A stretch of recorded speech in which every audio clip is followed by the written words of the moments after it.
आपली संस्कृती, आपले संस्कार सदा राहू दे आपल्या सोबत. भारताच्या महान ग्रंथांचे आणि काव्यांचे संपूर्ण संकलन. सबस्क्राईब करा तिलक. प्रभू, रामेश्वर नावाची व्याख्या सांगायची कृपा करावी. रामस्य ईश्वर यः सा रामेश्वरः. जो रामाचा ईश्वर आहे तो रामेश्वर आहे. उमा, माझ्या रामप्रभूची चतुराई पाहिलीस? कशी आपल्या वाक्पटुत्वाने रामेश्वरची व्याख्याच बदलून टाकली. मग खरी व्याख्या काय आहे स्वामी? रामः ईश्वरो यस्य सा रामेश्वरः. अर्थात राम ज्याचे ईश्वर आहेत तोच रामेश्वर आहे. मी तर त्यांचा दास आहे. सदा राम नामाचा जप करीत असतो, म्हणून तेच माझे स्वामी आहेत. नाही, आम्हाला विश्वास नाही. हे संभव नाही. देवापासून सृष्टीची रचना झाली आहे. समुद्राला कोणी बांधू नाही शकलं. हे असंभव आहे. असंभव संभव झालं महाराज, आणि ते पण फक्त 5 दिवसात. त्यांनी समुद्रावर सेतू बांधलाय. काय?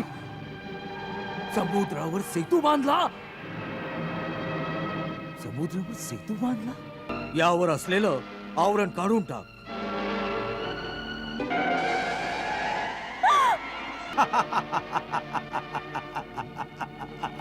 सुंदरी, ही शाप देण्याची वेळ नाही.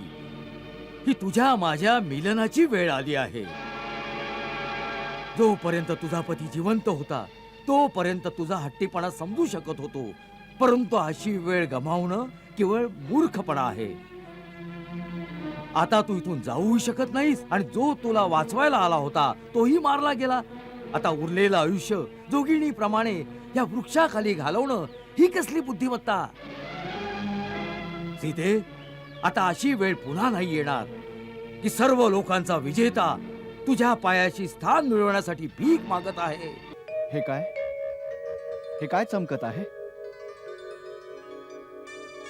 ढगांशिवाय वीज कशी चमकू शकेल? तीही दक्षिण दिशेकडून. यात अवश्य काही रहस्य आहे. आज्ञा असेल तर या रहस्याची उकल मी करू कृपासिंधू. त्रिकूट पर्वताच्या शिखरावर लंकेश्वर रावणाचे विलास भवन आहे. तेथील मोकळ्या मैदानात रावण संगीत नृत्याच्या सभेत बसून आनंदात व मजेत मग्न आहे. तिथेच बसलेल्या राणी मंदोदरीच्या कानातील कर्णफुलं हलून हलून चंद्राच्या चमकण्याचा भ्रम निर्माण करत आहेत. त्याचप्रमाणे महाराज दशाननाचा मुकुट सिंहासनावर पसरलेल्या छत्रांमधून विजेचा भास निर्माण करत आहे. आश्चर्य! शत्रू आपले सैन्य दलाबरोबर विशाल सैन्य ओलांडून लंकेच्या सीमेपर्यंत येऊन पोहोचलाय. कोणत्याही क्षणी लंकेवर आक्रमण होऊ शकतं. डोक्यावर युद्धाचे ढग फिरतायत आणि लंकापती निर्भय निश्चिंत होऊन आनंदात मजेत मग्न आहेत. परम आश्चर्य! वीरवर लक्ष्मण, हे जे तो करत आहे ती रावणाच्या रणनीतीची एक चतुर चाल आहे. ह्यात रणनीतीची काय चाल असू शकते? यावरून हे सिद्ध होतं की आपल्या येण्याची सूचनाही त्याला मिळाली नाहीये. पूर्ण सूचना आहे. आपलं एक पाऊल पुढे पडतं, त्याला त्याच वेळी त्याची सूचना मिळते. म्हणून आपण लंकेला पोचल्यावर तो चिंतारहित असल्याचे प्रदर्शन करतो आहे, ज्यामुळे शत्रूच्या हृदयावर त्याची भीती पसरते. तिकडे लंकेच्या प्रजेला युद्धाची भीती वाटत नाही. त्यामुळे आपल्या आचरणातून असे प्रदर्शित करतो आहे जणू नर वानरासारख्या वैऱ्यांचं त्याला काहीच महत्व नाही. त्याच्या चेहऱ्यावर असल्या चढाईमुळे काहीच फरक पडत नाही. या प्रदर्शनाचा हाच अर्थ आहे. तरी सुद्धा आपण त्याला इशारा हा दिलाच पाहिजे. शूरवीरांचा नियम आहे की शत्रूला सावधान करून त्याच्यावर हल्ला करावा. लक्ष्मण, काय? माझा धनुष्य बाण घेऊन ये. जशी आज्ञा दादा.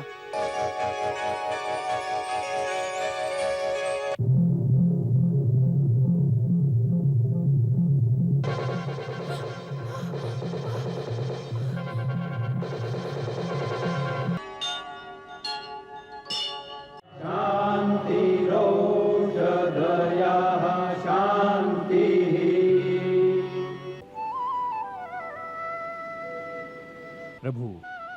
आपल्या आराध्य देवाच्या कृपेने आणि आपल्या आशीर्वादाने समुद्रावर 100 योजनांचा सेतू बांधण्याचं कार्य सफलतेने पूर्ण झालं आहे.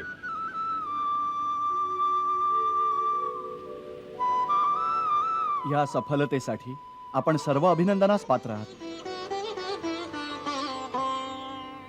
हे शंकर, माझे प्रभू, माझे इष्टदेव, आपल्या असीम दयेमुळेच असंभव वाटणारं हे कार्य इतक्या सहजतेनं संपन्न झालं. तुमच्या श्रीचरणांशी रामाचे कोटी कोटी प्रणाम स्वीकार करा.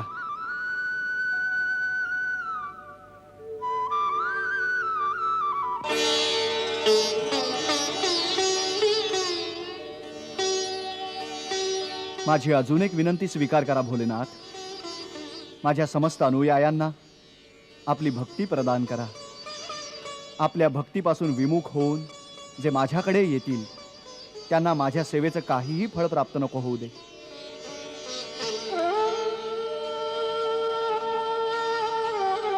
प्रभू, आपली अनंत नावं आहेत. तुमच्या सेवकाकडून रामाकडून अजून एक नाव स्वीकार करावं. आजपासून इथं लोक आपल्याला श्रीरामेश्वर नावानं ओळखतील. ओम श्री रामेश्वर महादेवाय नमः. ॐ श्रीरामेश्वर महादेवाय नमः. ॐ श्रीरामेश्वर महादेवाय नमः. ॐ श्रीरामेश्वर महादेवाय नमः. ॐ श्रीरामेश्वर. प्रभू, रामेश्वर नावाची व्याख्या सांगायची कृपा करावी. रामस्य ईश्वर यः सा रामेश्वरः. जो रामाचा ईश्वर आहे तो रामेश्वर आहे. उमा, माझ्या रामप्रभूची चतुराई पाहिलीस? कशी आपल्या वाक्पटुत्वाने रामेश्वरची व्याख्याच बदलून टाकली. मग खरी व्याख्या काय आहे स्वामी? रामः ईश्वरो यस्य सा रामेश्वरः. अर्थात राम ज्याचे ईश्वर आहेत तोच रामेश्वर आहे. मी तर त्यांचा दास आहे. सदा राम नामाचा जप करीत असतो. म्हणून तेच माझे स्वामी आहेत. आपल्या दोघांच्या गूढ व्याख्या कोणालाही समजणं खूपच कठीण आहे स्वामी. का? मला समजणं तर सहज सोपं आहे. मी तर भोळा भाबडा आहे. रामाचा थांग लागणं असंभव आहे. त्यांना तर तोच जाणू शकतो ज्याला ते स्वतः जाणून देतात. आपल्या दोघांना नमस्कार. नमस्कार तर त्यांना करा देवी.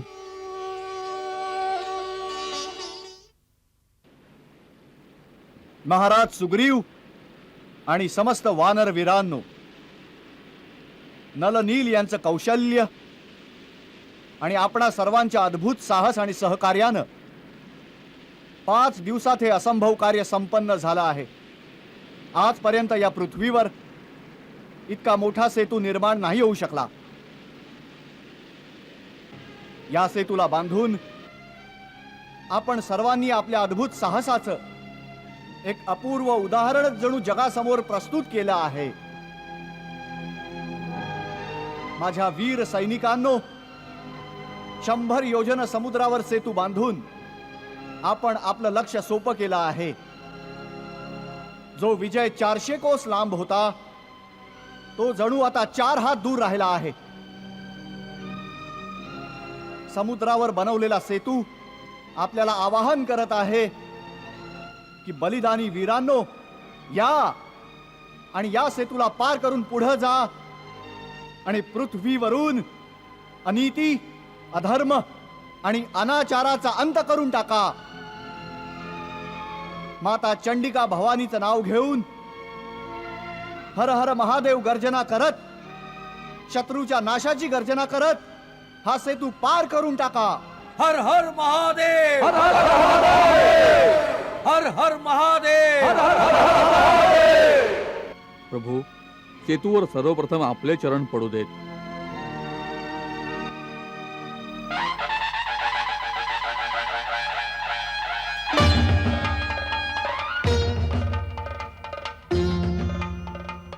रामाची असंगे वेगाने उत्साहाने रामाची असंगे वेगाने उत्साहाने रामाची सेना निघे रामाची सेना निघे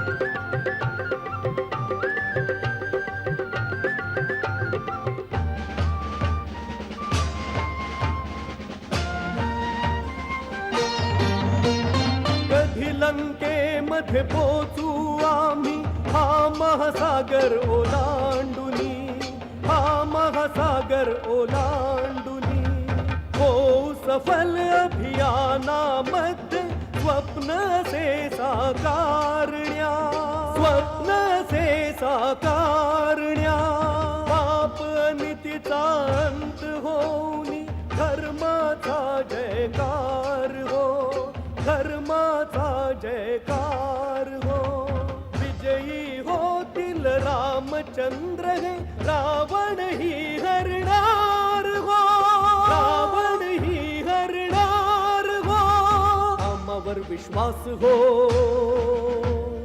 रामाचा आधार हो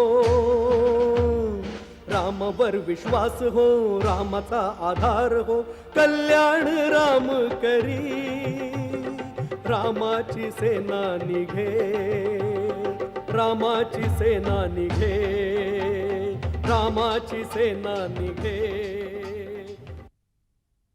नाही, आम्हाला विश्वास नाही. हे संभव नाही. देवापासून सृष्टीची रचना झाली आहे. समुद्राला कोणी बांधू नाही शकलं. हे असंभव आहे. असंभव संभव झालं महाराज, आणि ते पण फक्त 5 दिवसात. त्यांनी समुद्रावर सेतू बांधलाय. काय? समुद्रावर सेतू बांधला? समुद्रावर सेतू बांधला? समुद्रावर सेतू बांधला?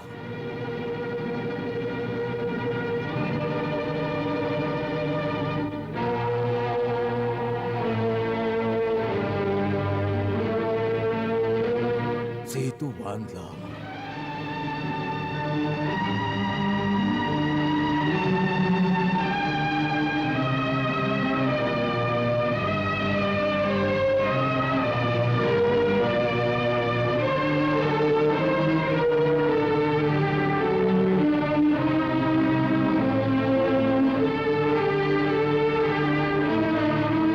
राम लंकेत पोहोचला आहे. ही बातमी सीतेपर्यंत पोहोचेल त्यापूर्वी सीता माझी झाली पाहिजे. क्षमा करा महाराज, जोपर्यंत राम जिवंत आहे सीता आपल्याला नाही स्वीकारणार.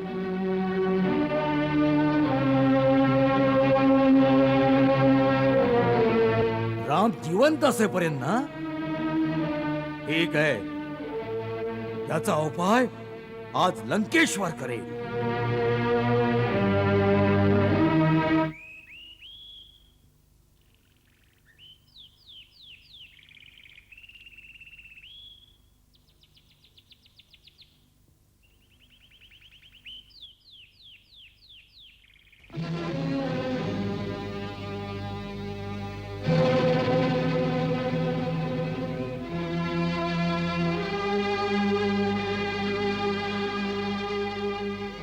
सीते, आज आम्ही तुला एक शुभ समाचार सांगतो आहोत.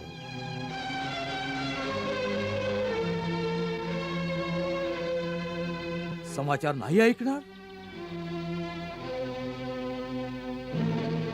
सुंदरी, शुभ समाचार हा आहे की तुझी बंधनं तुटली आहेत. तू आजपासून मुक्त झालेस.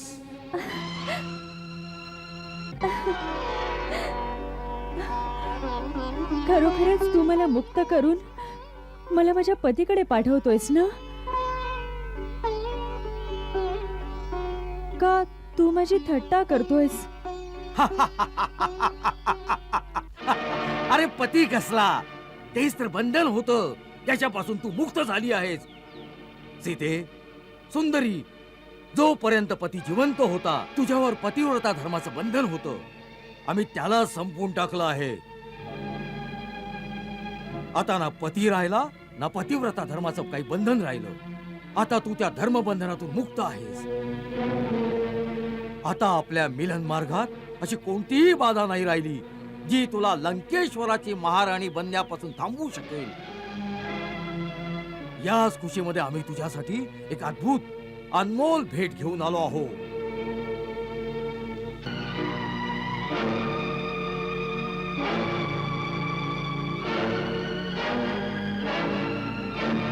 त्रिजटा, काय महाराज? भेटीची थाळी राजराणीच्या समोर ठेव.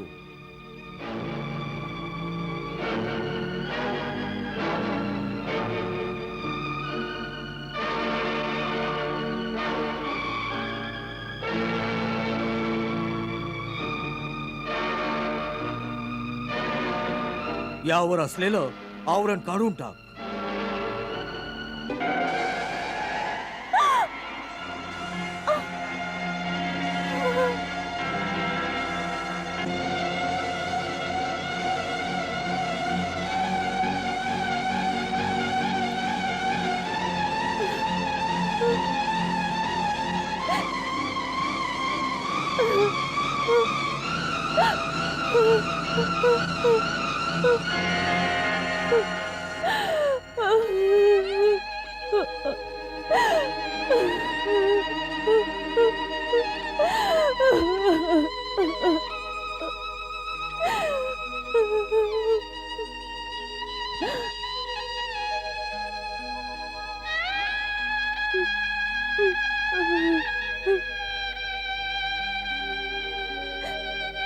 स्वामी, माझ्याकडून नक्कीच काहीतरी चूक झाली असेल, म्हणून आपण हे जग सोडून जाताना मला आपल्या बरोबर नाही घेऊन गेलात. आपण जिथे कुठेही जात असत मला सांगून मला बरोबर घेऊन जात असत. मग यावेळी असं का नाही केलं प्राणेश्वर? आपण तर जाणताच आपल्या विना माझे या जगात काहीच प्रयोजन बाकी नाही राहत. मी या दुराचारीच्या जाळ्यात अडकून अजूनही कशी जगतीये? का याच चुकीमुळे आपण माझा त्याग तर नाही केलात ना?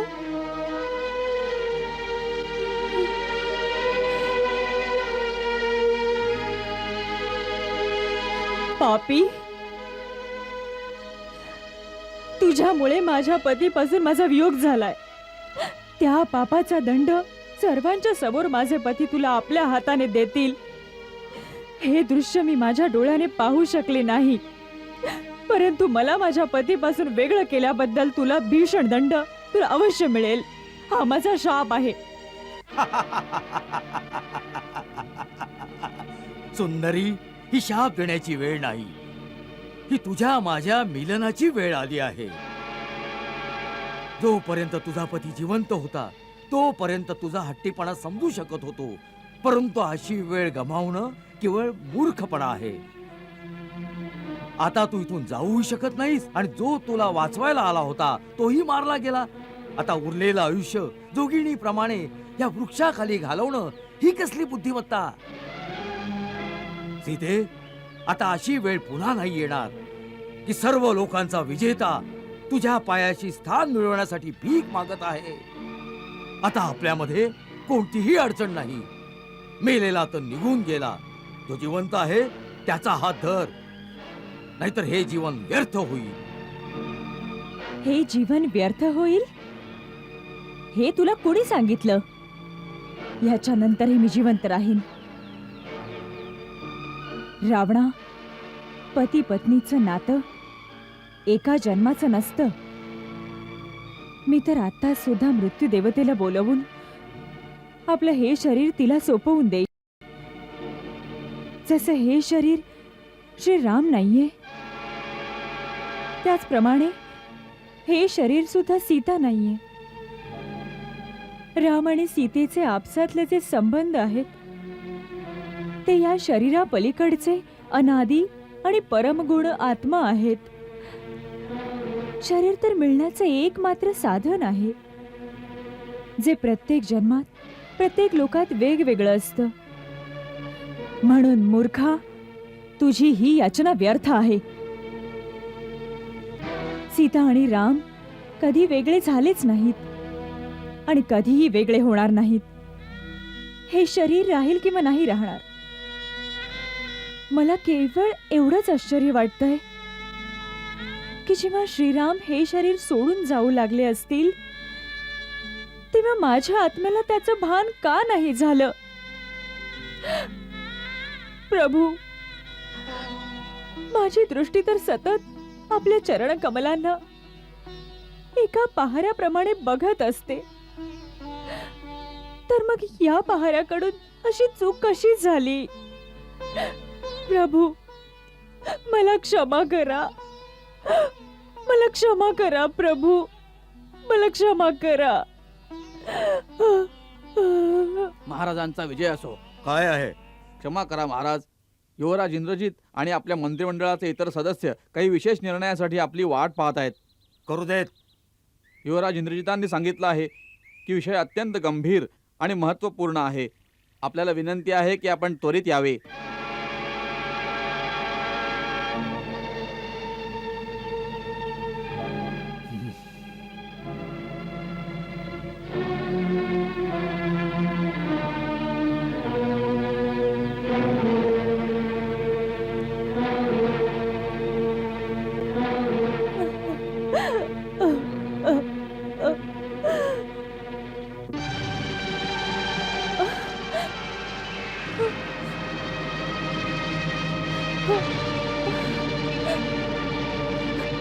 हे काय माते? हे काय रहस्य आहे? पुत्री, हे तर मायावी मस्तक होते. श्रीरामांचे मस्तक नव्हते. ही तर केवळ रावणाने रचलेली एक माया होती. महाराजांसमोर मी तुला काही सांगू शकले नाही, परंतु तुझे पती तर कुशल आहेत. खरंच? होय पुत्री, ते खरोखरच लंकेला पोचले आहेत. म्हणतात त्यांनी असा एक चमत्कार केला आहे जो आतापर्यंत या पृथ्वीवर कुणीही केलेला नाही. आणि त्यांनी विशाल समुद्रावर 100 योजना लांबीचा सेतू बांधला आहे आणि आपल्या विशाल सेनेबरोबर समुद्राला ओलांडून लंकेच्या या धर्तीवर येऊन पोहोचले आहेत. लंकेच्या धर्तीवर येऊन पोहोचले? नाथ, आपले श्रीचरण या धर्तीवर येऊन पोहोचले आणि मी अजूनपर्यंत आपले चरण स्पर्श नाही केले. स्वामी, मी या धरती मातेच्या माध्यमातून आपले चरण स्पर्श करते. आपण माझा नमस्कार स्वीकार करा प्राणनाथ.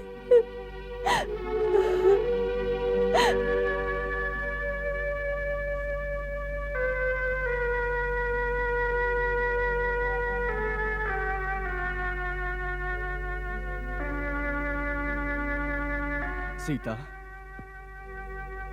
मी या धरतीवर जणू काही तुझा स्पर्श अनुभवत आहे. मला ही धरती जणू तुझा एखादा मूक संदेश पोचवत आहे. धरती माता, या नगरात कुठंतरी माझी सीता तुझ्या सोबत बसलेली असेल. ज्याप्रमाणे माझ्यापर्यंत तिचा स्पर्श पोचवला आहे त्याचप्रमाणे माझा एक संदेश तिच्या हृदयात स्पंदित करावा की सीते, आता मी आलो आहे. दुःखाचे दिवस आता संपले आहेत असं समज. मी लवकरच त्या पाप्याचा नाश करून तुला तिथून मुक्त करीन. माझ्यावर विश्वास ठेव आणि धीर नको सोडूस.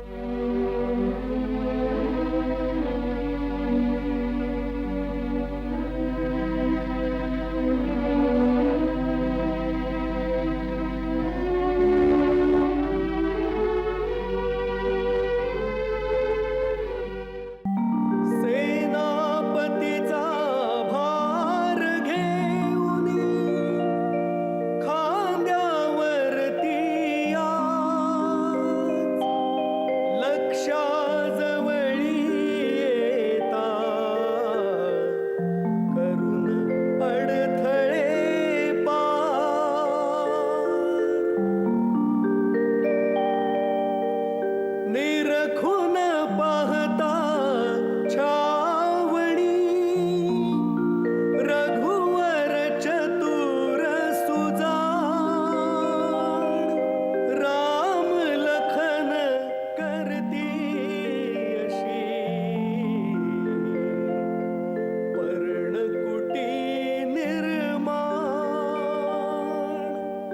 राम लखन करती अशी पर्णकुटी निर्माण.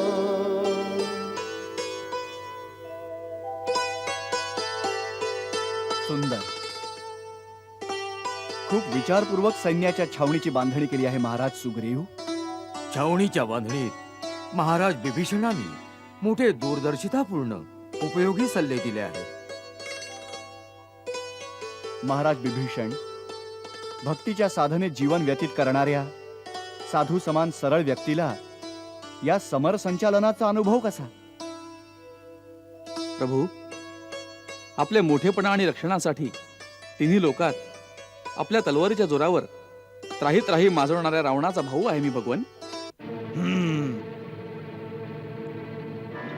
अखेरीस सागर पार करण्यात राम यशस्वी झाला. दंडक वनापासून पुढे पुढे येत तो लंकेच्या डोक्यावर येऊन पोचला आणि आम्ही अजूनपर्यंत त्या वानरांना तुच्छ समजून त्यांच्या हसण्या खेळण्याचा तमाशाच पाहत राहिलो. माझं तर असा अनुमान आहे की त्यांना देवलोकांकडून दैवी सहायता प्राप्त होत आहे किंवा स्वतः देवलोक वानरांचं रूप धारण करून रामाच्या मागे आले आहेत. देवलोक, दैवी सहाय्यता. तू कोणाच्या समोर देवतांचा पागुलबुवा उभा करतोयस? ते घाबरलेल्या अवस्थेत मेघनादाचा जयघोष करत लंकेपर्यंत घसपटत आले. जे स्वतःची रक्षा करू शकले नाहीत ते हरलेले देवता कोणत्या बळावर लंकेशाशी टक्कर घेतील? वत्सा, हरलेला शिपाई जखमी झालेल्या नागाप्रमाणे भयानक होतो. अवसर मिळताच अशा प्रकारे उसळतो, ज्याप्रमाणे ओहोटीच्या वेळी मागे गेलेल्या सागराच्या लाटा भरतीच्या वेळी पुढे येतात. आपले केसच फक्त पांढरे झालेले नाहीयेत आदरणीय माल्यवानजी. आपल्या रक्ताची लाली सुद्धा समाप्त झाली आहे. प्रत्येक वेळी हरलेली अशी उत्साहहीन मत देण्यासाठी दरबारात बसण्याऐवजी चांगलं आहे की आपणही आर्यांप्रमाणे वानप्रस्थ घेऊन आर्यवृत्ताच्या कोणत्या तरी कोपऱ्यात जाऊन विश्रांती घ्यावी. शांत बेटा इंद्रजित, शांत. आम्हाला माहित आहे तुझ्या नसा नसातून गरम रक्त उसळत आहे. शत्रू दलाच्या साधारण सफलतेमुळे तुझे बाहू त्यांना चिडून टाकण्यासाठी स्फुरत आहे. महाराज, जेव्हा तो गारुडी राम आपल्या वानर दलाला घेऊन आपल्या खोट्या बळाची दवंडी वाजवत सागराच्या त्या बाजूला पोचला होता ना, त्याच वेळी मी त्याला चिरडून सागराच्या वाळूत मिसळलं असतं. परंतु या भेकड सल्लागारांच्या मतांमुळे मला थांबवण्यात आलं. आणि आता जसजसं त्यांचे पाय पुढे पडत चालले आहेत, लंकेच्या नागरिकात भीती पसरतीये. कदाचित असं तर होणार नाही महाराज की नागरिकांच्या मनात पसरलेलं भय आपल्या सैनिकांचे मनोबलही खच्ची करेल. नाही युवराज, लंकेचे वीर बहादूर शिपाई आपल्या संदेशाची वाट पाहत आहेत. धर्मगोशीर कशासाठी? आजच रणशिंक फुंकण्याचा आदेश द्यावा. मला आज्ञा द्यावी महाराज, म्हणजे मी आज रात्रीच्या अंधारात त्यांच्या शिबिरावर हल्ला करीन. आता तर कुठे ते तंबू उभारत असतील, विजेप्रमाणे त्यांच्यावर तुटून पडेन. म्हणजे सावध होण्याआधीच सर्वच्या सर्व मरून पडतील. युवराज, आपलं मत योग्य आहे, असंच केलं पाहिजे. परंतु आक्रमण आज नाही, उद्या रात्री केलं पाहिजे. उद्या कशासाठी? तर अशासाठी की आज रात्री मी त्यांच्या शिबिरात जाऊन त्यांची व्यूहरचना पाहून येतो. असंही असेल की त्यांनी असाच विचार करून अशीच व्यूहरचना केली असेल की आपण त्यांच्यावर आक्रमण करायला जाऊ आणि ते आपल्याला चारही बाजूनी घेरतील. हे विसरू नका की आता त्यांच्या बरोबर विभीषण आहे. त्याला आपल्या युद्धनीतीचं ज्ञान आहे. त्यानं नक्कीच सावध केलं असेल. विभीषण कुलद्रोही. काहीही असो लंकेश्वर, यावेळी तो शत्रूला मिळालेला लंकेचा भेदी आहे. म्हणून त्यांच्या शहराच्या आतपर्यंत जाऊ मी एक वेळ रामाच्या व्यूहरचनेचा सूक्ष्मात सूक्ष्म संपूर्ण निरीक्षण करू इच्छित आहे. या वेळेस तू एकटा जाणार नाहीयेस शोक. मी यावेळेस सारंगला घेऊन जाईन. आम्ही दोघं वानराच्या रूपात त्यांच्या वानर सेनेत प्रवेश करू. सावधान, बिभीषणाच्या नजरेपासून दूर राहा. राक्षसाची माया ओळखतो, पकडले जाल. होय महाराज. अकंपन, प्रहस्त, महापाश, तुम्ही या गोष्टीकडे खास लक्ष द्या की नागरिकांमध्ये कोणत्याही प्रकारची घबराट पसरता कामा नये. शत्रू नगराच्या दारावर आल्यावर काही भीती पसरता कामा नये. त्याचं लक्ष पुढे दुसरीकडे लागलं पाहिजे. आपल्या नित्यकामात कोणताही फरक पडता कामा नये, ज्यामुळे प्रजा अस्वस्थ होईल, भयभीत होणार नाही. जशी आज्ञा महाराज. अतिउत्तम.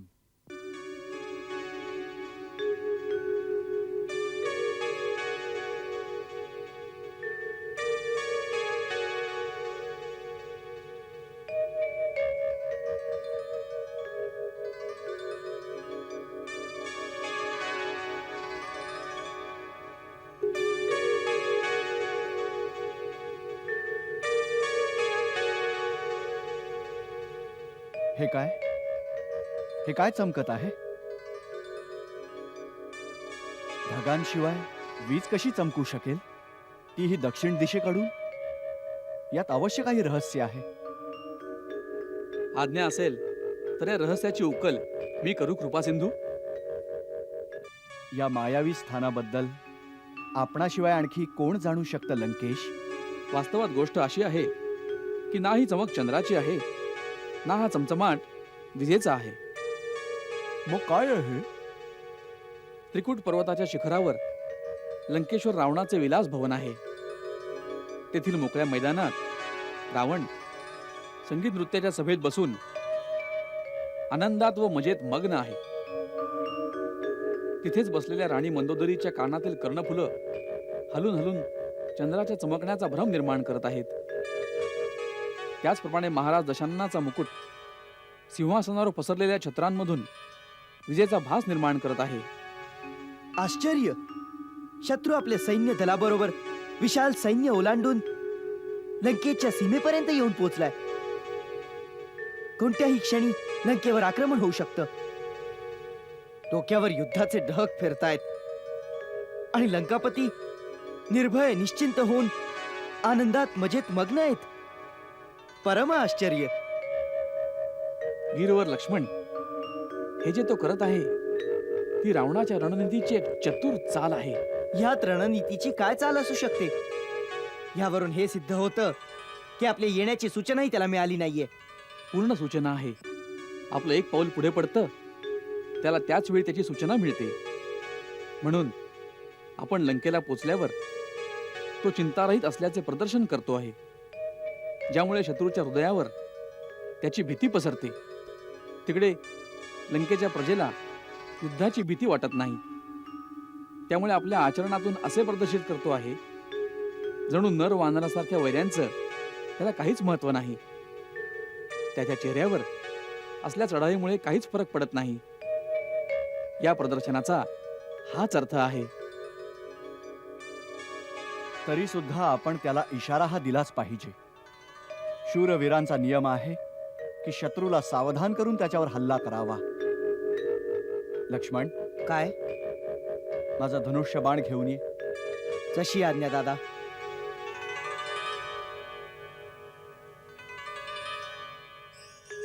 धनुष्य बाणानं काय करणार रघुकुल शिरोमणी? काही नाही, त्याला फक्त सावध करणार. त्याला इतकंच सांगणार की मी लंकेत आलो आहे.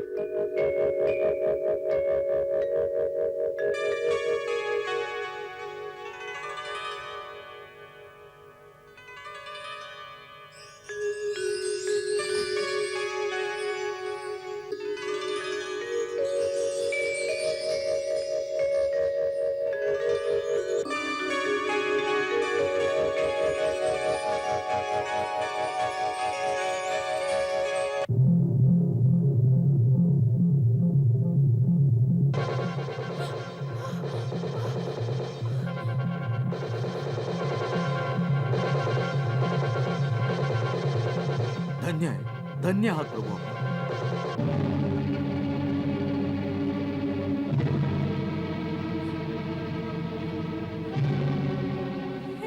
पार्वतीपती, हे शूरपाणी, हे महादेव, रक्षण करा शिवशंभो, हे कैलासपती, माझ्या पतीचे रक्षण करा. कैलासनाथ सदैव माझ्या बरोबर आहेत राणी. कोणत्या कारणामुळे इतकी अधीर होत आहेस? कारण विचारता आहात स्वामी. याच्यापेक्षा भयंकर अपशकुन काय असू शकतात? ढग नाहीत, विजा नाहीत, वादळ नाही, तुफान नाही. श्रीरामांच्या शिबिरातून मंदोदरी, तू पण आमच्या शत्रूला श्री लावायला लागलीस. क्षमानाथ, पण त्याच पडावाच्या दिशेने एक झंझावात चाला, आपल्या आनंदात मजेत विघ्न आणणारा, माझे कर्णफूल कापून आपल्या डोक्यावरून हा मुकुट पाडून गेला. आणि आपण म्हणता आहात काही झालंच नाही म्हणून. अगं वेडे, मस्तकाचं पडणं ज्याच्यासाठी शुभ सिद्ध झालं आहे, मुकुटाच्या पडण्यामुळे काय वाईट होणार त्याचं? हा? आपण कितीही हसण्यावर न्या स्वामी, परंतु मी आपली धर्मपत्नी आहे. आपल्या चांगल्या वाईट प्रत्येक कर्माची सन्मानाची सहभागी आहे. माझ्या विनंतीचा स्वीकार करा. हे शकुन चांगले नाही आहेत. रघुनाथाशी विरोध सोडा नाथ. मयदानवाच्या मुली, मस्तक कापून खांद्यावर कैलास पर्वत उचलणाऱ्या महाभट रावणाची पत्नी इतक्या साध्या गोष्टीला घाबरते? राम मायापतीला आपल्या मायेचे तंत्रमंत्र दाखवत आहे. हे तंत्रमंत्र नव्हेत महाबली, हा अवश्य रामाचा बाण होता. जरी बाण असला तरी काय झालं? जोपर्यंत उंट पर्वताखाली नाही आला तो पट करत आहे. अजून त्यांनी दशाननाच्या चंद्रहास खड्गाची चमक नाही पाहिली. ब्रह्मास्त्र, नागपाश, इंद्राकडून पळवलेली अस्त्र मायावी शूराशी सामना केलेला नाही. आण माझा मुकुट, घालतो मला.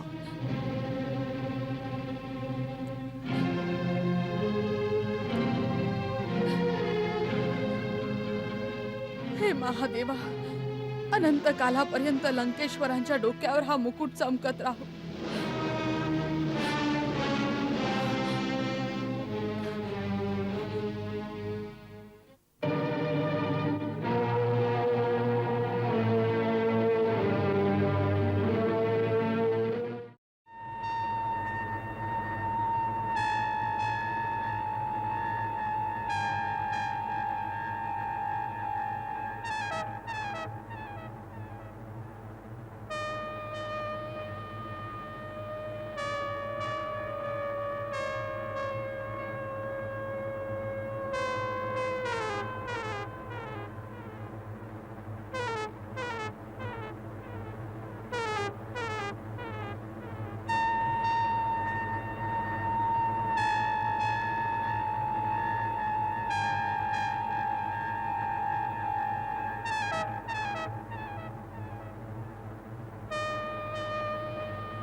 कुरुक्षेत्राला चारही बाजूने घेरलाय.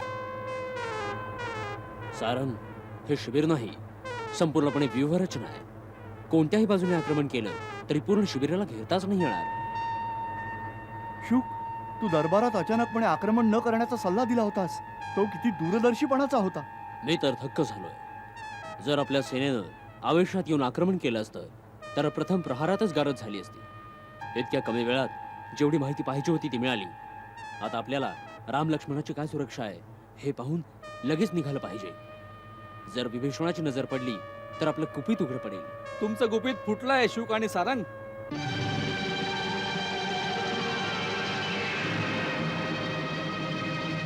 मायेने वानर सैनिकांचे रूप धारण करून सुद्धा तुम्ही विभीषणाच्या नजरेतून वाचू नाही शकलात. आता तुमचा लपवा छपवीचा खेळ संपलाय. आपल्या खरा रूपात या.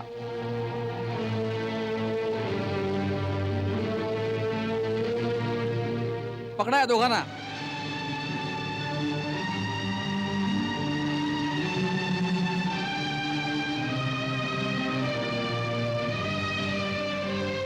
घेऊन चला श्रीराम प्रभूंच्या छावणीत.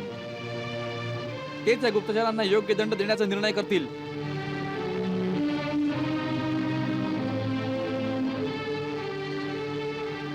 आपल्या आज्ञेचं पालन होईल प्रभू. श्रीराम प्रभूंचा विजय असो. यावं महाराज बिभीषण, आसनावर बसावं. काय विशेष आहे बंधू? आज आपल्या शांत चेहऱ्यावर उत्तेजना दिसत आहे. श्रीराम प्रभूंच्या समोर घेऊन या दोघांना.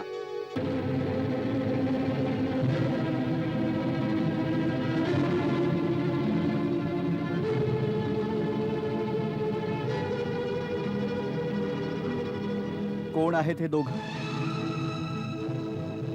शुक आणि सारंग, लंका नरेश रावणाचे विशेष गुप्तचर.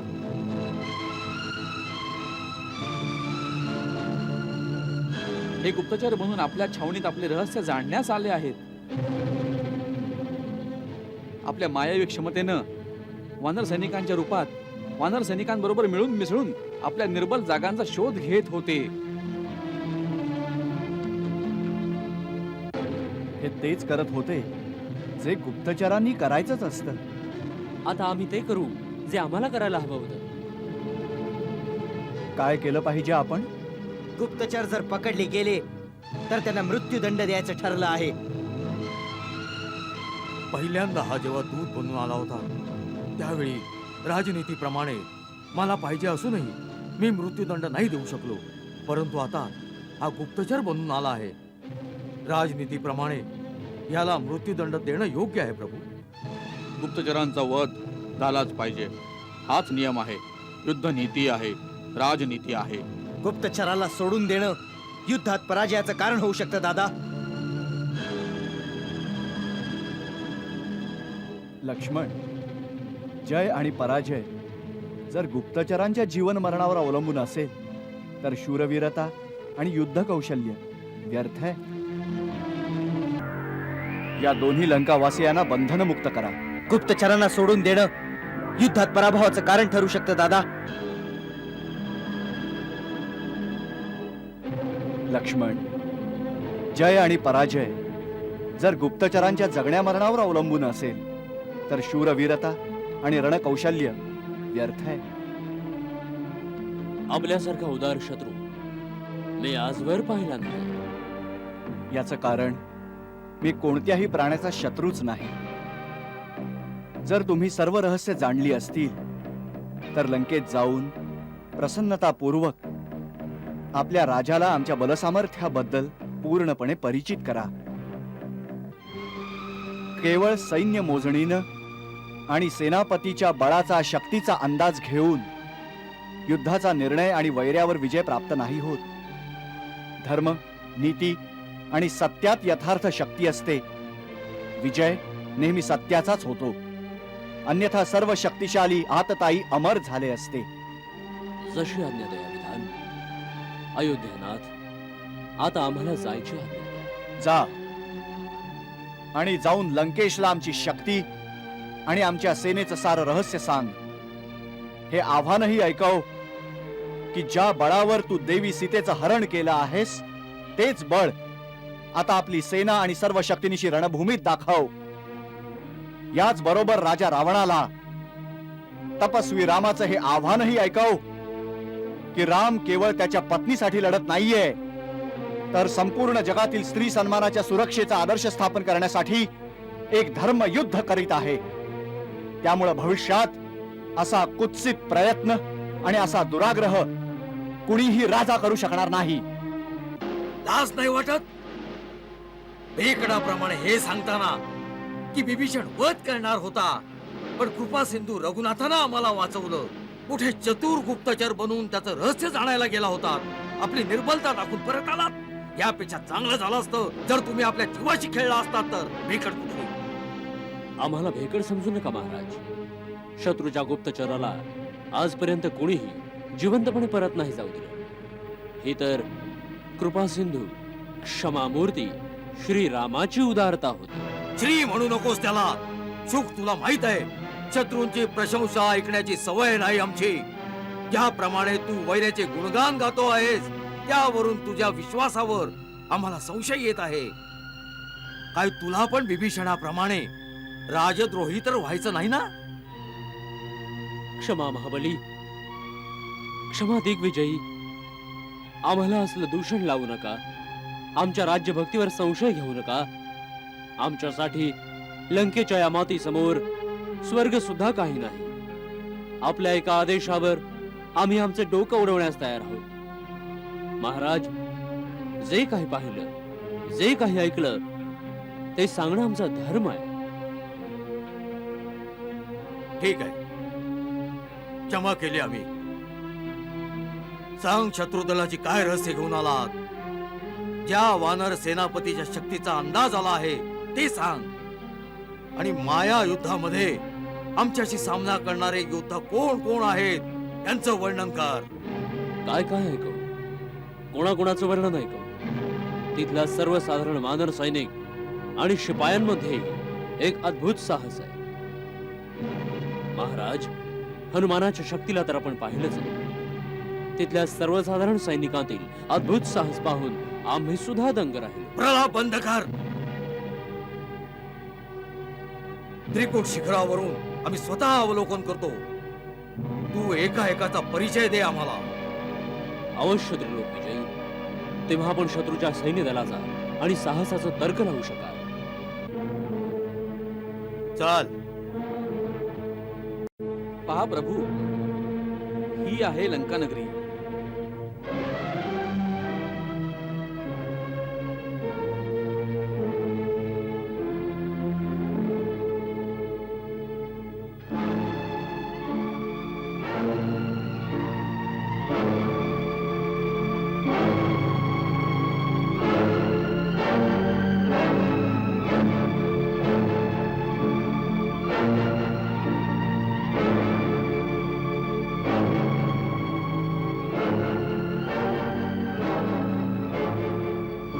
विश्वकर्मा रचित, कुबेरा द्वारा सुसज्जित, सुवर्ण जडित लंकापुरी. ही तर जणू अलकापुरीवरही मात करीत आहे.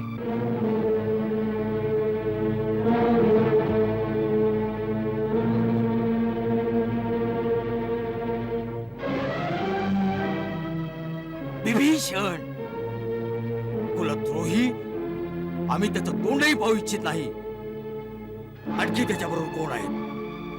किष्किंधा नरेश, सूर्यपुत्र सुग्रीव आणि त्यांच्या बरोबर लक्ष्मण, आणि ते आहेत श्रीराम. श्री म्हणू नकोस. राम, राम, राम. तो गोपुरावर कोण आहे हो?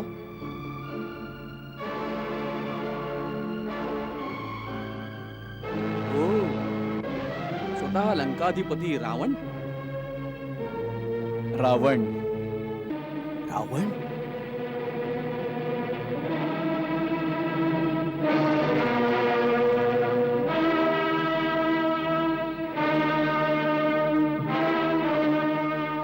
काय हाच सीतामातेला घेऊन गेला होता?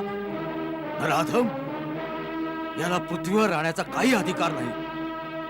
मी आत्ताच याला यमपुरीत पोचवून टाकतो.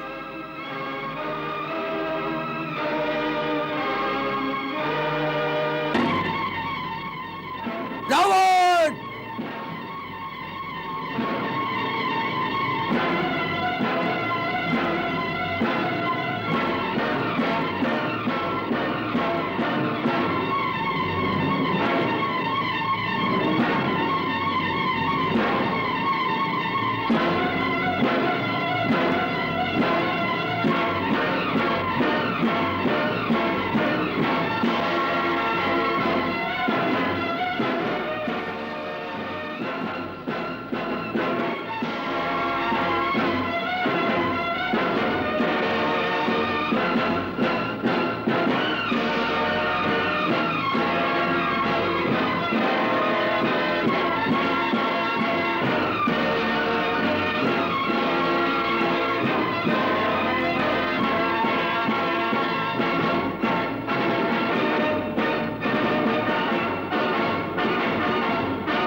सुग्रीव मित्रा, हा कसला हातताईपणा, हा कसला बालिशपणा?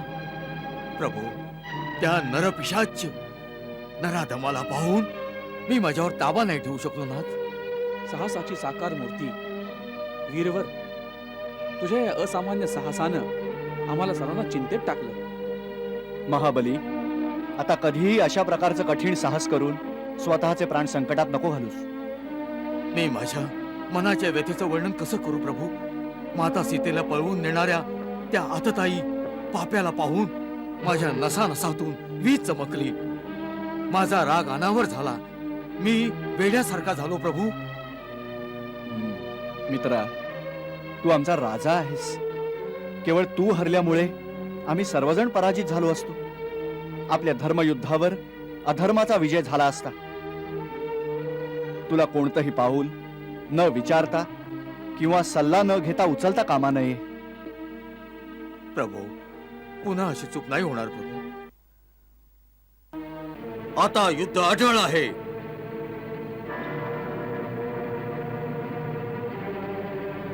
लंकेचे मंत्रीगण, सेनेचे पदाधिकारी नायकगण, युवराज इंद्रजित, सेनाध्यक्ष प्रहस्त, आपल्या सर्वांना माहीतच आहे की आर्यव्रताहून आलेला दुराग्रही दुस्साहसी मानव काही अस्वल वानरांना बरोबर घेऊन लंकेवर स्वारी करण्याचं स्वप्न पाहत आहे.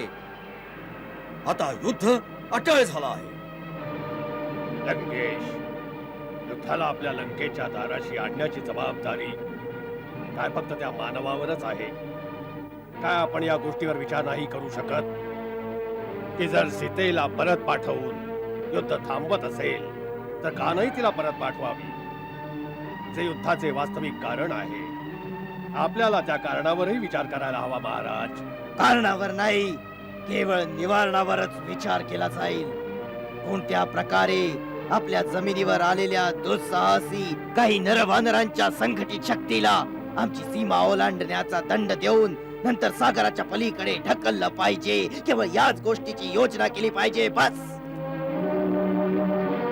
लंकेशांवरील कुठलीही टीका अपराध मानली जाईल. मूळ विषयाला सोडून आणखी कोणतीही चर्चा नकोय. आपण व्यर्थपणे तर्क वितर्कात वेळ घालवत राहिलो आणि ते लोक समुद्रावरून बुडून आपल्या डोक्यावर येऊन बसले. आपल्याला अशी नीती अवलंबली पाहिजे ज्यामुळे त्या सरपटणाऱ्या सापांचे फणे तिथेच ठेचले जातील. तू सेनाध्यक्ष पदाला अनुकूल अशीच गोष्ट केली आहेस. आपल्याला सावध राहिलं पाहिजे, परंतु प्रथम प्रहारही करता कामा नये. क्षमा महाराज, याच नीतीचा मी नेहमी विरोध करत आलोय. याच नीतीचा परिणाम आहे की आज मुंग्यांनाही पंख फुटले आहेत. पंख फुटणे हे मुंग्यांचे प्राण जाण्याचे संकेत आहेत.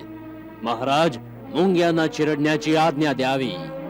त्याची ही वेळ येत आहे, परंतु आता आम्हाला आपल्या व्यूहरचनेप्रमाणे किल्ल्याच्या कोटातच राहिलं पाहिजे.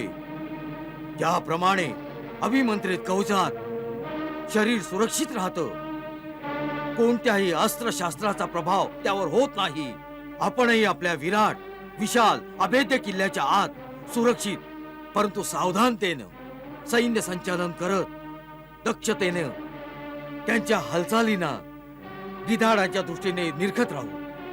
परंतु ते गप्प नाही बसणार. ते आक्रमण करून लंकेचं दार तोडून आत येण्याचा प्रयत्न करतील. प्रयत्न करतील पण सफल होणार नाहीत. कारण की लंकेच्या किल्ल्याच्या कोटाला ओलांडून देवता सुद्धा आत येऊ शकल्या नाहीत. हा, आमच्या भक्कम किल्ल्याच्या कोटावर डोके आपटून आपटून हळूहळू अवश्य थकून जातील.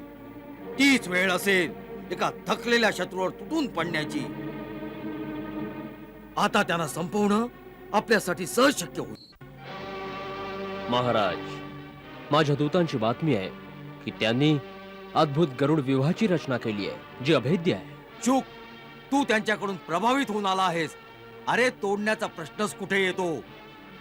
गरुड विवाह असोत अथवा शकट अथवा चक्र विवाह बरोबर मोर्चा बंदी करू. आपले ध्येय तर त्यांनी बनवलेले व्यूहात नष्ट करण्याचं आहे. व्यूह बनवूनही ज्या कठीण व्यूहात ते फसले आहेत त्यांचा अंदाज तू का नाही घेत? पाठीमागे अथांग समुद्र, समोर लंकेच्या किल्ल्याची अभेद्य भिंत, त्याच्यामध्ये वाळवंटी प्रदेश. रसद मिळाल्याशिवाय सेना कोठपर्यंत टिकून राहू शकेल? होय, महाराजांचा विचार खूप सखोल आहे. शत्रू आपलीच शक्ती नष्ट करून आपल्याच व्यूहात तडफडून मरतील. तरी सुद्धा शत्रू आहे. प्रत्येक परिस्थितीचा सामना करण्यासाठी सावध राहिलं पाहिजे. यासाठी आपली अंतर्गत सुरक्षा आणि रणांगणात जाण्याची स्थिती आल्यावर त्याला सामोरे जाण्याची पूर्व योजना आपल्याला आतापासून केली पाहिजे. सर्वोच्च सेनाध्यक्ष पदाचे पद युवराज इंद्रजितच सांभाळून ठेवतील. सर्व युद्धांचा विक्रम आहे की इंद्रजितानं ज्या युद्धांचं नेतृत्व केलं आहे त्यात आपला नेहमी जय झाला आहे.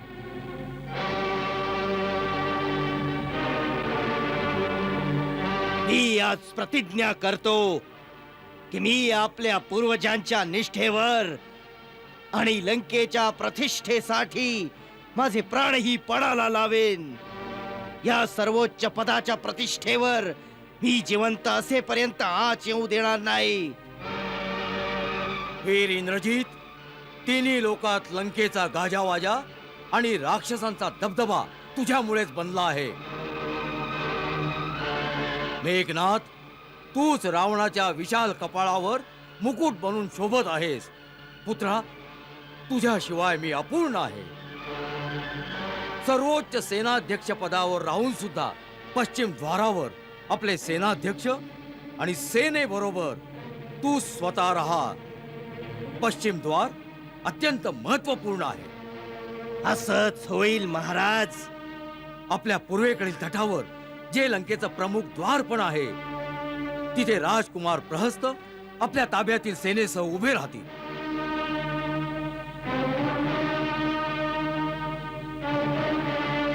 मी शपथ घेतो की माझे प्राण असेपर्यंत कोणीही पक्षी पूर्वद्वारातून लंकेत प्रवेश नाही करू शकणार. रावणानं लंकेची तटबंदी सुरू केली आहे. असं? होय, माझे चारही मंत्री अनल, पनस, संपाती आणि प्रवती पक्षी बनून शत्रुसेनेचे निरीक्षण करण्यासाठी लंकेत गेले होते. त्यांनी हा वृत्तांत दिला आहे की आज महाराज सुग्रीवांबरोबर रावणाचं जे मल्लयुद्ध झालं त्यानंतर लगेचच त्याने राजमहालात आपल्या मंत्र्यांची सभा बोलावली. तेथे या गोष्टी चर्चा झाली की पुढे काय करायचं. त्या सभेत त्याचे आजोबा माल्यवान यांनी आपला विरोध सोडून आपल्याबरोबर तह करण्याचा सल्ला दिला. परंतु रावणाला त्यांचा सल्ला नाही पटला आणि रावणाने लंकेची तटबंदी करण्याचे आदेश दिले. बसा.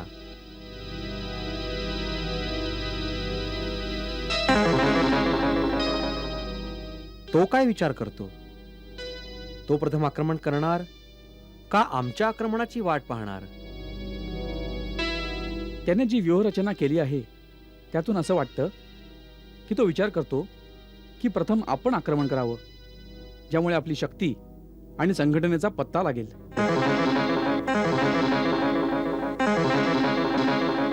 त्याची व्यूहरचना कशी आहे? लंकेच्या पूर्व दारावर त्याने सेनेसहित आपला मुलगा प्रहस्त याला रक्षणासाठी नेमले आहे. दक्षिणेचं दार महाबली महापार्श्व आणि सेनापती महोदरांच्या संरक्षणात आहे. आणि त्यांनी विशेष करून आपला महापराक्रमी पुत्र इंद्रजितला पश्चिम दाराच्या रक्षणाचा भार सोपवला आहे. आणि स्वतः रावण गुप्तचरांचे प्रधान शुक आणि सारंग इत्यादी राक्षसांबरोबर उत्तर दारावर उभा राहिला आहे. या व्यूहरचनेचा अर्थ आपण काय समजता? माझ्या विचारात रावण हा विचार करतो की जेव्हा आम्हाला आमचे गुप्तचर हे सांगतील की दक्षिण दारावरील मोर्चा कमजोर आहे, तेव्हा आपण नक्कीच आपल्या सेनेच्या अधिक भागासहित त्या दारावर आक्रमण कराल. त्या आक्रमणामुळे आपली युद्धनीती, सेना संचालनाच्या पद्धती याची माहिती होईल. मग हेही होऊ शकतं, जर आपण सर्व शक्ती त्या दारावर लावली तर दुसरा मोर्चा कमजोर होऊन जाईल. त्या अवस्थेत शक्यता आहे की इंद्रजित आपला पश्चिम दरवाजा उघडून बाहेर पडेल आणि दक्षिण दिशेला लढत असलेल्या आपल्या सेनेवर पाठीमागून आक्रमण करेल. मग महापार्श्व आपला दरवाजा उघडेल. त्या दोघांच्या मध्ये अडकून आपल्या सेनेचा विनाश होऊ शकतो. परंतु जर आपलं आक्रमण इतकं तीव्र आणि वेगवान झालं की पहिल्याच हल्ल्यात आपण दक्षिण दार तोडून पुढे जाऊ शकलो, तर काय नगरावर आपला अधिकार होऊ शकतो? नाही. का? कारण नगराच्या ठीक मध्यभागात रावणाचा एक प्रमुख सेनापती विरूपाक्ष अस्त्रशस्त्राने सुसज्जित एका विशाल सेनेसह अशाच वेळेची प्रतीक्षा करत उभा आहे. अशा अवस्थेत आपली सेना त्रिमुखी व्यूहात फसली जाईल. याचा अर्थ हा आहे की जोपर्यंत आपण एकापेक्षा अधिक दरवाजे एकदम तोडून आत जाऊ शकत नाही, तोपर्यंत आपल्याला पुढे जाता कामा नये. माझाही हाच अभिप्राय आहे प्रभू. महाराज बिभीषण, या समाचारासाठी आम्ही आपले आणि आपल्या गुप्तचर मंत्र्यांचे आभारी आहोत. माझी आज्ञा आहे की सूर्योदय झाल्यावर बालीपुत्र अंगद पुरेशा सेनेसहित दक्षिण दारावर महापाश आणि महोदराचा सामना करेल. वायुपुत्र हनुमान पश्चिम दार तोडून सेनेसहित प्रवेश करेल आणि इंद्रजितशी सामना करेल. लंकेच्या पूर्व दारावर वानरश्रेष्ठ नील रावणपुत्र प्रहस्तशी टक्कर देईल आणि उत्तरेच्या दारावर जेथे ब्रह्माच्या वरदानाच्या शक्तीने अतिउन्मत्त होऊन ऋषी आणि महात्म्यावर अपकार करणारा रावण सतत फेऱ्या मारत आहे, तेथे लक्ष्मणाबरोबर मी जाईन. कारण की त्या राक्षस राजाचा वध मी स्वतः करण्याचा निश्चय केला आहे. महाराज सुग्रीव, जांबुवंत आणि महाराज बिभीषण मधल्या मोर्चावर राहतील, जिथून ते चारही दारांचे निरीक्षण करत राहतील. सेनेचा 1/4 भाग अस्त्रशस्त्राने सुसज्जित होऊन शिबिरातच राहील, ज्यांना युद्धात थकलेल्या दमलेल्या सैनिकांचे स्थान घेण्यास केव्हाही बोलावले जाईल. लक्ष्मणा, बोला. महाराज सुग्रीव, प्रभू, हनुमान, प्रभू, आपण सर्वांनी शिबिरात जाऊन माझ्या आज्ञेप्रमाणे व्यूहरचनेची व्यवस्था करा. सूर्य उगवल्यावर आपल्या सेना आपापल्या स्थानावरती उपस्थित राहतील. जशी आज्ञा प्रभू.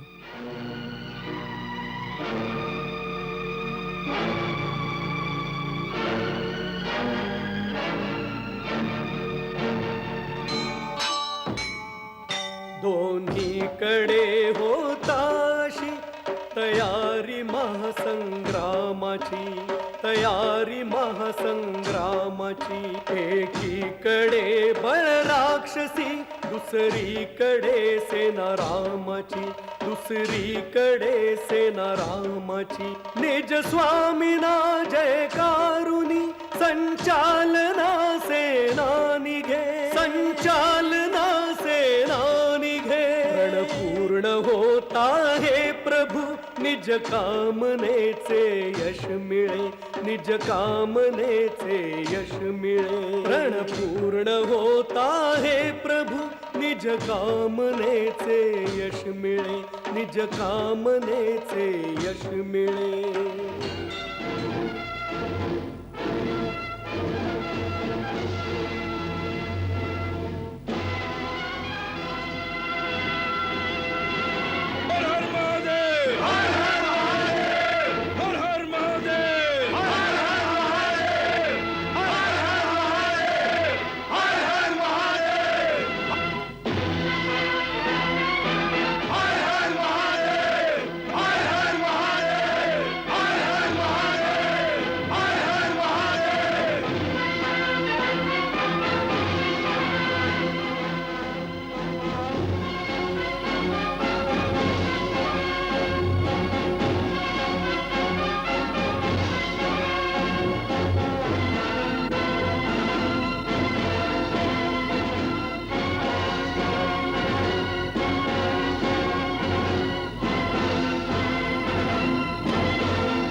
प्रभू, सेनेच्या वेगवेगळ्या तुकड्या आपापल्या निश्चित स्थानावर नियुक्त आहेत. आपले युद्धपती आणि सेनापती आपल्या आपल्या सांगितलेल्या ठराविक मोर्चावर आपल्या आज्ञेच्या प्रतीक्षेत आहेत. आपला इशारा मिळते क्षणी आक्रमण सुरू होईल. आता आपण निश्चित करा, पहिला हल्ला कोणत्या बाजूने होईल. महाराज सुग्रीव, आमच्या मनात एक विचार आहे. आक्रमण करण्याआधी रावणाला एक शेवटची संधी दिली जावी. ह्याच्या अगोदर आपले वीर योद्धे या सुंदर नगरीचा विनाश करून टाकतील. जर रावण सीतेला सन्मानपूर्वक परत करून मला शरण येईल तर मी त्याला क्षमा करेन. क्षमा करायची दादा?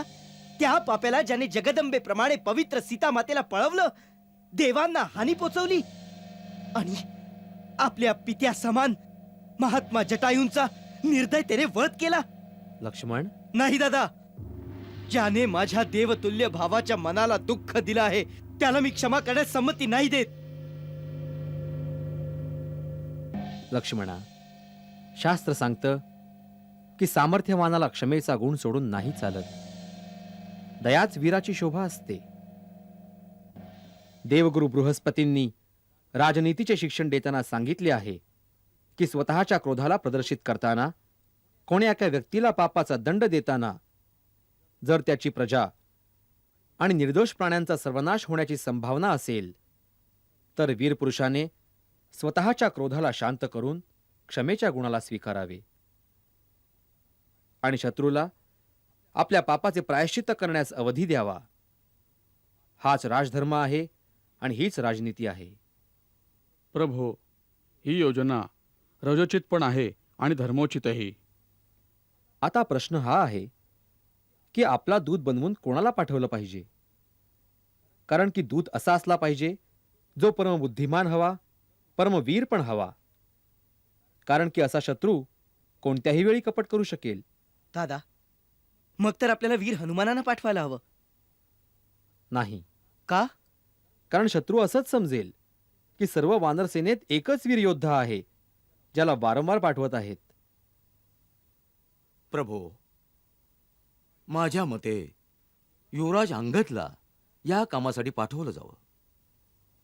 अंगद, तू युवराज आहेस. तुला हे काम मंजूर आहे? प्रभू, इतके विद्वान ज्ञानवान असून सुद्धा मला यासाठी योग्य समजलात, माझं महाभाग्य. आपण माझा गौरव वाढवलात कृपानिधान. दूताची मोठी जबाबदारी असते अंगद. शत्रूला भरलेल्या सभेत आपल्या स्वामीचा संदेश ऐकवायचा आणि आपल्या मताशी सहमत करण्याचा. आपल्या स्वामीच्या शक्तीचे अशा प्रकारे वर्णन कर की आपल्या स्वामीचा मानही राहील आणि समोर ऐकणाऱ्याला आपला अपमानही वाटणार नाही. आत्मसंयम दूताचा सर्वात मोठा गुण आहे अंगद. प्रभू, ज्याच्या डोक्यावर वरदहस्त ठेवाल तो बुद्धी, विवेक, गुण, ज्ञान यांची खाण बनतो कृपानिधान. तू काय उद्देश घेऊन चालला आहेस हे चांगल्या प्रकारे समज. रावणाने सन्मानपूर्वक सीतेला परत पाठवावे. रक्तपात आणि संघर्षाची वेळ येऊ नये हाच उद्देश आहे आमचा. तू आमच्याकडून शांती दूत बनून जात आहेस बालीकुमार. शांती संदेश हा रामाचा घेऊन जा युवराज.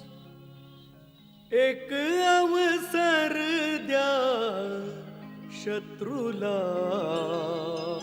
वीरोचित हे काम. वीरोचित हे काम. मला आशीर्वाद द्या रघुनाथ. मी सफल होऊन आपल्या पायाशी परत येईन. दूताचे आणखीन एक कर्तव्य असते बालीकुमार. शत्रूच्या समोर आपल्या दलाची शक्ती आणि सेनेच्या बलसामर्थ्याचे वर्णन अशा चतुराईने करायचे की शत्रू आतल्या आत थरथरला पाहिजे. ज्या विश्वासानं आपण ही जबाबदारी माझ्यावर दिली आहे ती मी निभावू शकेन असा आशीर्वाद द्या मला प्रभू. जा, विजयी हो. मला आज्ञा द्या महाराज. सफल होऊन परत.